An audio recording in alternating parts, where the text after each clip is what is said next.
আসসালামু আলাইকুম প্রিয় ইউটিউব বন্ধুরা, সবাই কেমন আছেন? আশা করি সবাই ভালো আছেন। আল্লাহর অশেষ রহমতে আমরাও ভালো আছি। চলে আসলাম মুস্কান ফ্যামিলি ব্লগ থেকে। আমি মুস্কানের মাম্মি বলছি। আমার পেজের আরও একটা ভিডিও নিয়ে চলে আসলাম। আর এই তো বাচ্চার খুবই চিকেন ফ্রাই খেতে ইচ্ছে করেছে, তার জন্য এখানে আমি চিকেন নামিয়ে রেখেছি। সকালে এমনিতে টুকটাক নাস্তা খেয়ে নিয়েছি, আজকে আর নাস্তা বানানো হয় নাই।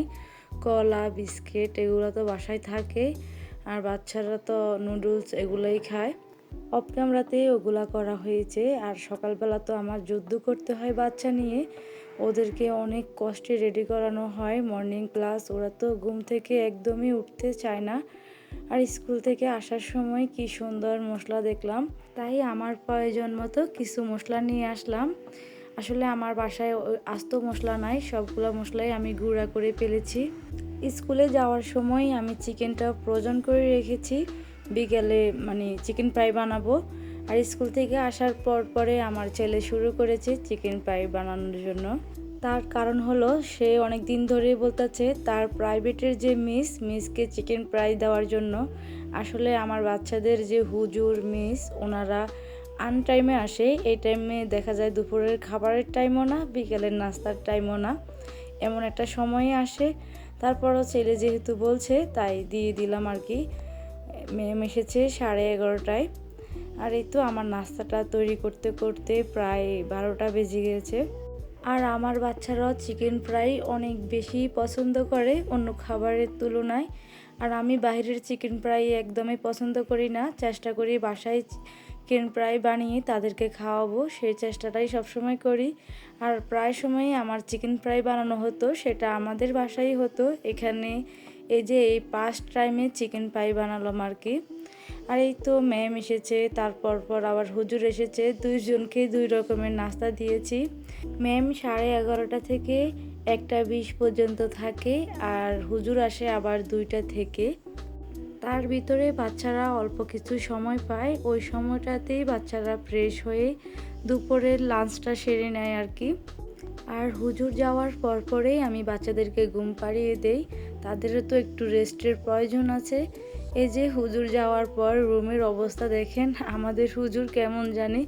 বাচ্চারা পড়ালেখা করে, বিছানাটা কি অবস্থা করে রাখে। ওরা 4জনই হুজুরের কাছে পড়ে, আমার 2জন আর পাশের বাসার আরও 2জন, আমার আপুর জায়ের মেয়ে আর পাশের বাসার আর একটা ছেলে, সবাই মিলে হুজুরের কাছে পড়ে। তার জন্যে রুমের অবস্থা আরও বেশি খারাপ হয়ে যায়। আর এই ডিউটিটা প্রত্যেক দিন আমাকে করতে হয়, এখানে এক্সট্রা টেবিল দিতে হয়। তারপর আবার ম্যাম হুজুর চলে যাওয়ার পর আবার এই রুমটাকে সুন্দরভাবে ক্লিন করে গুছিয়ে নিতে হয়। আর এই টেবিলটা আলগি দিতে দিতে আমার হাতের অবস্থা পুরোই খারাপ, পুরো হাত ব্যথা হয়ে থাকে। এই তো টেবিলটাকে আমি এক পাশে রেখে দিয়েছি। আর এখন আবার বিছানাটা তুলে নেব। অনেক দিন ধরে বাচ্চারা এই বিছানায় পড়ালেখা করতে আছে, তাই ভাবছি আজকে বিছানাটা একটু তুলে নিব। এই তো বিছানাটা তুলেই আমি নতুন আরও একটা বেডশিট বিছিয়ে নিলাম। তারপর আর কি রুমটা সুন্দর করে গুছিয়ে নিচ্ছি। আর আজকে হঠাৎ করে 2টা বাচ্চা অনেক অসুস্থ হয়ে গেছে, তাদের জ্বর সর্দি কাশি সব কিছুই একসাথে দেখা দিয়েছে। বাচ্চাগুলোর শরীর খারাপ দেখে আমার একদমই ভালো লাগতেছে না, কারণ আমি সবসময় তো ওইখানে ছিলাম, অসুস্থ হওয়ার আগেই মেডিসিন বাসায় চলে এসেছে। আর এখন বাইরে গিয়ে মেডিসিন কিনা, বাচ্চাদের জন্য আলাদা টেনশন কাজ করতেছে আমার। নিজেদের মেডিসিন দোকান দেখা যায়, এখন আমাকে মনে হয় মেডিসিন কিনতে হবে, সেটাই ভাবতেছি আর কি সকাল ধরেই। আর সকাল ধরেই বাচ্চারা অনেকবার বমি করেছে, বড় বাচ্চা 2বার, ছোট বাচ্চাটাও 2বার বমি করেছে। তার জন্য আরও বেশি নার্ভাস ফিল হচ্ছে আমার। তার ভিতরে আবার আমার শাশুড়িও কল দিয়েছে, তাকে জানিয়েছিলাম আর কি বাচ্চাদের অসুস্থর কথাটা। ওনারা তো শুনে অনেক টেনশন ফিল করতে আছে।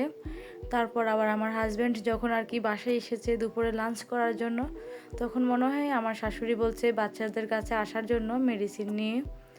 এই তো হঠাৎ করে এখন হাজব্যান্ডও বলতেছে উনি আসবে। আর আমি তো বেশি কিছু রান্না করি নাই, দেখা যায় একদিন রান্না করলে 2 দিন খেতে হয়। বাসায় তো অন্য কেউ নাই, আমি আর আমার বাচ্চারা একাই আছি। তারপরও তাড়াতাড়ি করে আমি মাছ নামিয়ে নিয়েছিলাম। আর এখন তো ঘরটা আগে গুছিয়ে নিচ্ছি, বাচ্চারা যেহেতু পড়ালেখা করছিল, তার ভিতরে তো বাচ্চারা এখন ঘুমাচ্ছে, আমি অন্যদিকে সব কাজ সেরে নিচ্ছি আর কি। এই তো ঘরটর গুছিয়ে এখানে আমি রুই মাছ নামিয়ে নিয়েছি ভুনা করার জন্য।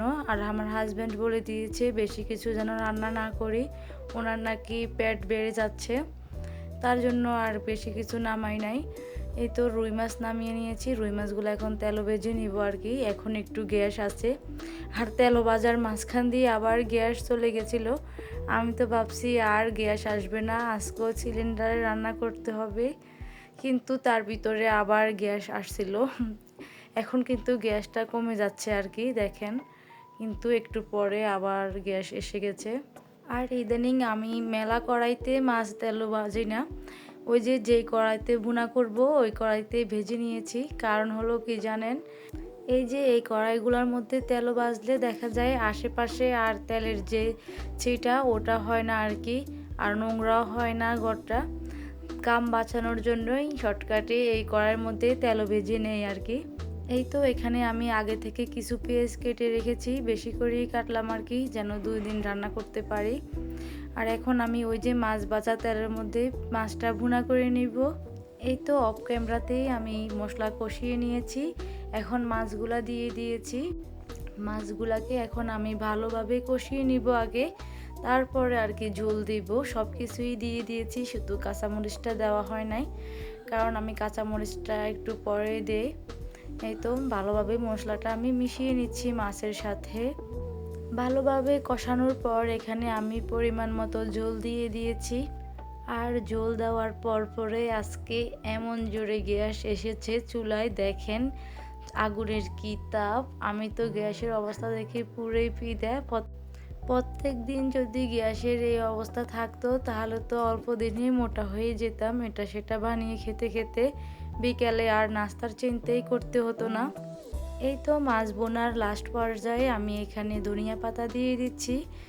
আর এই সময় ধনিয়া পাতাগুলোর মধ্যে অনেক অনেক গ্রান থাকে সিজনের আর কি। সিজনের ধনিয়া পাতাগুলো খেতে কিন্তু অনেক বেশি ভালো লাগে। টমেটো, ধনিয়া পাতা, কাঁচামরিচ সবগুলোই একদমই তরতাজা থাকে। আর দেখেন আমার মাছ বোনাটা হয়ে গেছে, আর মাছ বোনার কালারটাও অনেক সুন্দর এসেছে। লাইটের জন্য গাঢ় কালারটা আর কি আসে না। এই তো তার ভিতরেই আমার হাজব্যান্ড চলে এসেছে, বাচ্চাদের জন্য অনেক অনেক মেডিসিন নিয়ে এসেছে। দেখেন ওদের যেহেতু সব রকমের সমস্যা দেখা দিয়েছে, তার জন্যই এত মেডিসিন নিয়ে এসেছে। আর আমি যদি এই মেডিসিনগুলো এখান থেকে কিনতে যাইতাম অনেক অনেক বিল আসতো। ওদের কাশি, জ্বর, বমি, সর্দি, গ্যাসের সমস্যা, অ্যালার্জির সমস্যা, তারপর আবার ছেলের দাঁতের ব্যথা, তার জন্যই এখানে তার বাবা সব রকমের মেডিসিন নিয়ে এসেছে। আমি তো মেডিসিনের গাঁটটি দেখে মাথায় হাত, এতগুলো মেডিসিন বাচ্চা কিভাবে খাবে আর কি। এখানে কিন্তু আমার হাজব্যান্ড একা মেডিসিন নিয়ে আসে নাই, আমার শ্বশুর যখন শুনছে ওদের জ্বর, সর্দি, কাশি, ওটা শুনে শ্বশুরেরও অনেক খারাপ লেগেছে। উনি আবার বাচ্চাদেরকে আনারস দিয়ে দিয়েছে ওদের জ্বরের কাজ করার জন্য। আমার শ্বশুর শাশুড়ি আমার ছেলে মেয়েদেরকে অনেক বেশি পছন্দ করে, আর ওদের অসুস্থর কথা শুনে তো ওনারা পুরা পাগল হয়ে গেছে। আর এইদিকে আমি আমার হাজব্যান্ডের জন্য চিকেন ফ্রাইগুলো ভেজে নিচ্ছি। উনি যেহেতু চিকেন ফ্রাই পছন্দ করে, তাই আমরা তো সবগুলা খাই নাই, কিছুটা রেখে দিয়েছি। আমার এই চিকেন ফ্রাইগুলো কিন্তু আমার হাজব্যান্ডের জন্য রাখা হয় নাই, এগুলা কথা ছিল আমি আর কি পাশের বাসায় পাঠাবো, আমার আপুর জায়ের বাচ্চাদের জন্য পাঠাবো আর কি। রিজিক দেখেন কার জন্য, এগুলো আমার হাজব্যান্ডের রিজিকে আছে সেটাই। এই তো এখানে আমি আমার হাজব্যান্ডের জন্য চিকেন ফ্রাইগুলো ভেজে নিচ্ছি। আর আজকে চিকেন ফ্রাইগুলো খেতে অনেক অনেক মজা হয়েছে, অনেক ক্রিস্পি হয়েছে। দেখে কেমন বুঝতেছেন জানি না, কিন্তু খেতে বেশ ভালো হয়েছিল। এই তো আজকের ভিডিওটা এই পর্যন্তই। সবাই ভালো থাকবেন, আমাদের জন্য দোয়া করবেন। আল্লাহ হাফেজ।